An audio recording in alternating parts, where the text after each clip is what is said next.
களத்துக்கு வராத டேஷ்கள்னு எடப்பாடியை விக்கிரவாண்டி களத்துக்குள்ள நின்று ஈரோடு கிளை களத்தில் இருக்காத என்டிஏ தென் கட்சி ஆரம்பிச்சுட்டு களத்துக்குள்ள வராத விஜய சீமான் வந்து கடுமையான விமர்சனத்தை பண்ணாரு. பெரியார் மண்ணா பெரியாரே மண்ணான்னு நின்று அங்க 16 விழுக்காடு வாக்களை பெற்றாரு.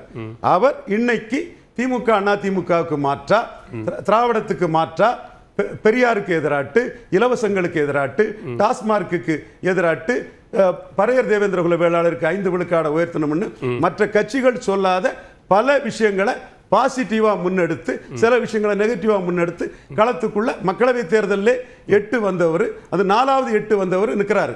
இன்னைக்கு 2026 தேர்தலை ஒட்டி வரக்கூடிய சில கணிப்புகள் அது எந்த அளவுக்கு ஆத்தென்டிக் அப்படிங்கறத அப்புறம் நம்ம விமர்சனத்துக்குள்ளாக்குவோம். ஆனா வரக்கூடியதெல்லாம் நாம் தமிழரினுடைய வாக்குகள், இளைஞர் இளம்பெண்களினுடைய வாக்குகளை விஜய் கவருவார், அந்த வாக்கு வங்கியை சீமான் தக்க வைக்க முடியாத அளவுக்கு வாக்குகள் போகும். கமலஹாசன் மாதிரி விஜய் இன்எலிஜிபிள், இன்காம்பிட்டன்ட், மண்குதிரையா இருந்தா விஜய்க்கு கருத்து கணிப்பில் வரக்கூடிய ஆஸ்பிரேஷனல் ஓட்டு, கற்பனை ஓட்டுகள், 8 சுரக்காய் ஓட்டுகள், காகித புலி ஓட்டுகள் நிஜ ஓட்டாட்டு சீமானுக்கு வர வாய்ப்பு இருக்கு. சீமான் 214 நிற்கிறாரு. விஜய் எடுக்க முடியாத பல இஷ்யூஸை எடுத்து நிற்கிறாரு. விஜய் வலமும் போகாம இடமும் போகாம பல இஷ்யூஸ்ல நிற்கிறாரு. குறிப்பா மேல்பாதி மங்கலம் திரௌதி அம்மன் கோயில் ஆலய நுழைவுனா சீமான் மட்டும்தான் அதுக்குள்ள நிற்கிறாரு. பஞ்சமர்ல மீட் பண்ணா சீமான் மட்டும்தான் அதுக்கு நிற்கிறாரு. பறையர் தேவேந்திர குல வேளாளருக்கு, தமிழ் அட்டவணை பிரிவு ஜாதிகளுக்கு 5 விழுக்காடு உயர்த்தி கொடுக்கணும்னா சீமான் மட்டும்தான் நிற்கிறாரு. ஜிடி நாயுடு நீங்க பட்டியலிடுற எல்லா இஷ்யூஸ்லயும் சீமான் நிற்கிறாரு, இல்லைன்னு சொல்லல. களத்துல இறங்கி போராட்டம் நடத்துறாரு, இல்லைன்னு சொல்லல.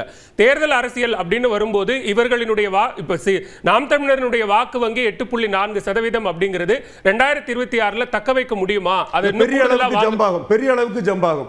இதே நாம் தமிழர் 2021 வரும்போது கமலஹாசன், நீங்க சொல்ற ஜம்ப் நெகட்டிவாவா பாசிட்டிவா? பெரிய அளவுல ஜம்பாகும்.